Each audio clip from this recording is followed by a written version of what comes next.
All right, welcome to The Explainer. Today, we're going to unpack a really radical shift in how we think about movies, and it's all based on the work of film theorist Todd McGaughan. It really starts by questioning the most basic thing we do, the very act of watching a film. So let's just dive right in with a question that seems simple, but is actually incredibly complex. For decades, film theory had this one really powerful answer, but it's an answer that we now see had some pretty critical blind spots. You know, back in the 1970s, film theorists had this big idea about what happens to us when we're sitting there in a dark theater. They were convinced that the cinema screen works on us in this very specific, almost primal way. And to explain this, they went and borrowed a concept from the psychoanalyst Jacques Lacan called the mirror stage. Just picture a little baby who still feels kind of fragmented and uncoordinated, right? And for the very first time, it sees itself in a mirror and recognizes a complete whole being.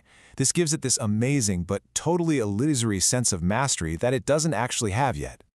So what the theorists did was they took this mirror logic and applied it straight to cinema.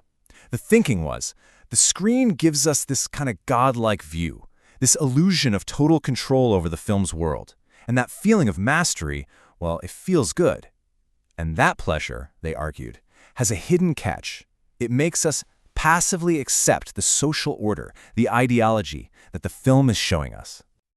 Laura Mulvey famously took this idea and ran with it. She argued that this mastering look wasn't neutral at all. In classic Hollywood, it was inherently male. The camera's perspective, the act of looking, that belonged to men. Meanwhile, the female figure was presented as this passive object, basically designed just to be looked at.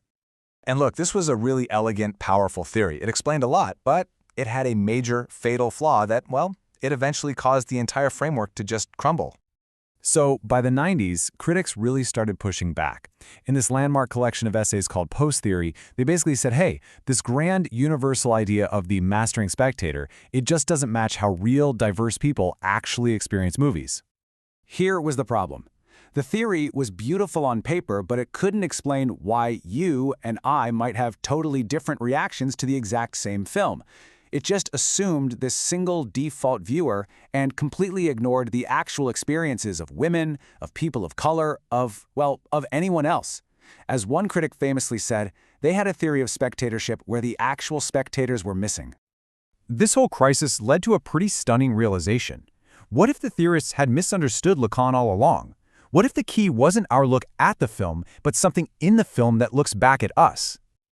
Okay, so this is the crucial distinction. The look is what we do, right? It's our active, subjective looking, and it wants mastery.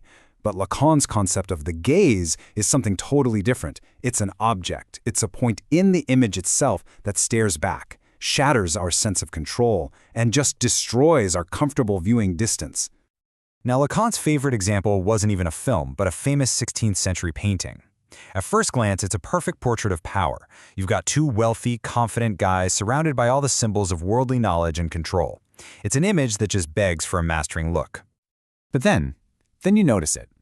Down at the bottom, there's this bizarre, distorted blotch, a smudge that just doesn't belong. It's a stain on this otherwise perfect picture of mastery, and you can't make sense of it, not by looking at it straight on. And this right here, brilliantly illustrates the gaze. Because if you physically move, if you walk over and look at the painting from a really sharp, low angle, that smudge suddenly snaps into focus. It's a skull, a reminder of death that completely shatters the illusion of power and control that the painting first showed you. That skull is the gaze. It's what Lacan called objet petit a, this little piece of the real that disrupts the whole picture. It's the proof that you're not just some neutral observer. No, the painting was designed for your specific viewpoint. It anticipates you. You're not just looking at the scene. You were already in it from the start. Okay, so this completely changes the question, right? If our sense of mastery gets shattered by this gaze, then what kind of desire is actually at play when we watch a film? Because it is definitely not what the early theorists thought. The old theory just assumed our desire was for mastery. to solve the puzzle, to control the image. But this new idea suggests the exact opposite. We aren't drawn to what we can easily possess. We're fascinated by what stays just out of reach, by the mystery we can't quite solve. The real enjoyment comes not from conquering the object, but from the endless desire for it. As Lacan himself puts it, we're not actually drawn to the phallus, which was his term for the ultimate symbol of mastery and completeness. No, we're drawn to its absence. We are fascinated by the mysterious gaps, by the points where that perfect control breaks down. That's what truly hooks us. So what does this all mean for the power of cinema, especially its political power? This is the big takeaway. And believe me, it completely flips the old theory on its head. Just remember, the early theorists believed a politically radical film had to be one that was constantly breaking the illusion. It had to wake you up, remind you you're being manipulated, and force you into a state of critical distance. But this new understanding just turns that idea completely upside down. It suggests that our conscious, critical mind is actually a defense mechanism, just our ego desperately trying to stay in control. The real political power of cinema isn't about analyzing it from a distance. It's about letting go. It's about submitting to the dream. Because that's the only way we can encounter those disruptive moments, the gaze, where the ideology of our world really starts to show its cracks. So the political problem isn't that we are too captivated by films. The problem is that we often aren't captivated enough. We keep our critical distance, we keep our conscious defenses up, and in doing so, we miss the very moments that could truly challenge our view of the world.